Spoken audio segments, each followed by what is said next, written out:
Hey, Sassy Stuff. I'm Emma here with Molly, back with another locker room talk.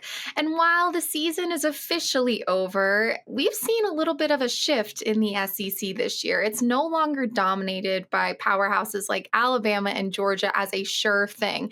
There are new teams emerging as contenders to take that top spot, including teams like Texas, Tennessee, South Carolina, Ole Miss, and Florida looked good there at the end. So going into next season, will an Alabama or a Georgia win the SEC again, be a big contender for the national championship, or will a new team emerge? I mean, Alabama and Georgia have won all of the last 10 SEC championships except for one in 2019 with LSU, but almost all 10. So, what are you thinking? Who do you think is going to emerge as a top contender, or will it still be Alabama and Georgia? I think the SEC is obviously rapidly changing. They're changing because, just like this year, they had Texas and Oklahoma University come into the conference, which even though Oklahoma didn't have a good year, they are a good team and they could have a good year next year. You never know.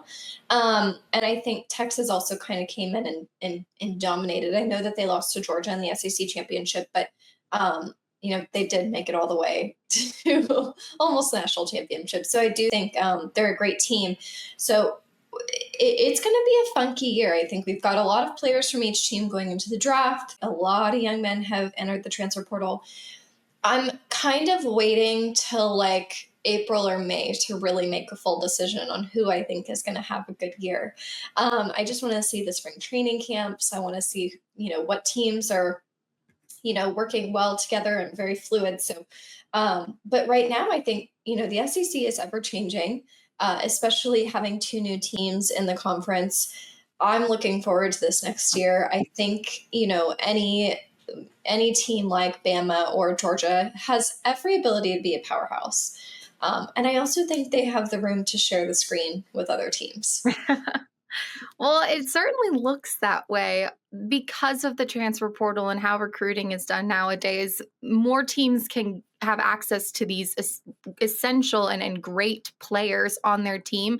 Looking at top recruiting classes, the top three are all SEC teams: Texas, Alabama, then Georgia. So the top three right there. And then honestly, Auburn is ranked sixth. So they're pretty high there as well. If you look at the top transfer portal classes right now, through 24/7 Sports, we have LSU, Ole Miss, and then Auburn is ranked fourth. So Auburn's kind of sneaking in there with both their recruiting class and their top transfer portal classes. So it's kind of leveling out the playing field. While Alabama, Texas, and Georgia are recruiting the best, you can see LSU, Ole Miss, and Auburn are utilizing the transfer portal the best right now. And I know there'll be another transfer window to come, but that's what it's looking like right now.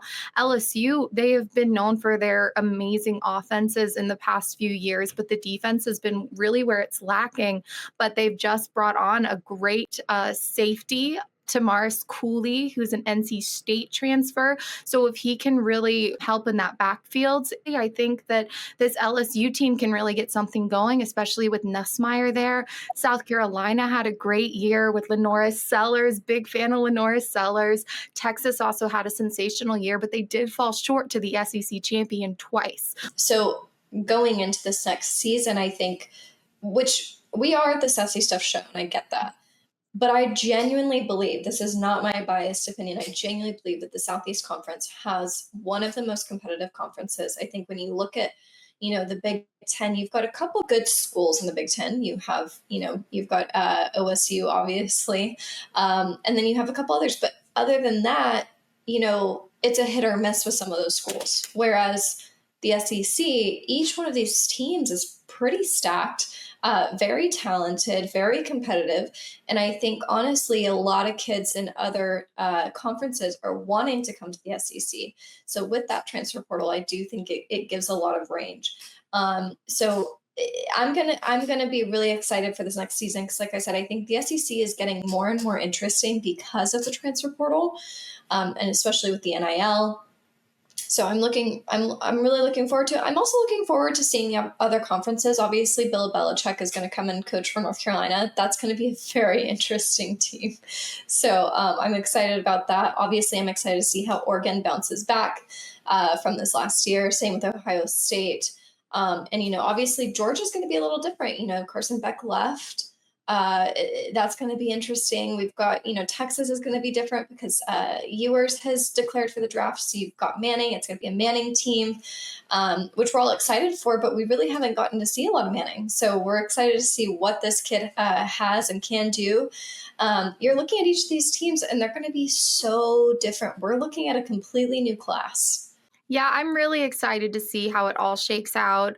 With Georgia and Alabama, because they have been so dominant recently, they're both dealing with who will be their next quarterback. I know Gunnar Stockton stepped up when Carson Beck left, but maybe he doesn't win the QB1 spot, or maybe it's his and he signed, sealed, delivered, and he's going to lead them to the next SEC championship. We're going to have to see. Alabama, and there's a little bit of a question mark here. I know Kalen DeBoer was his first year as a head coach. Jalen Milroe wasn't the quarterback that really fit his system, but working with what he had, I think he did a great job. But now I think moving into this year, he's going to want a quarterback who can really be confident in the pocket. I think he wants a QB that fits into his system. So I want to see if he gets that next year. Obviously, the recruiting class is still strong.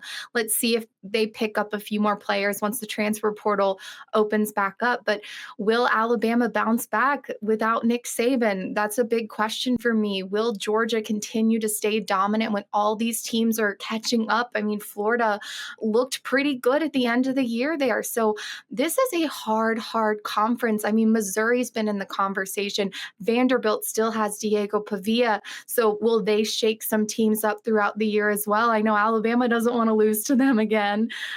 So this is going to be a very fun season. I do think there's a bit of a power shift coming now in the SEC, and it's going to be fun to see how it all shakes out. Well, Sassy Stuff, thank you for talking all things Sassy Stuff this week with us. Come back and join us for our next locker room talk. If you're not already following us, go ahead and follow us on all social media, and we will see you later.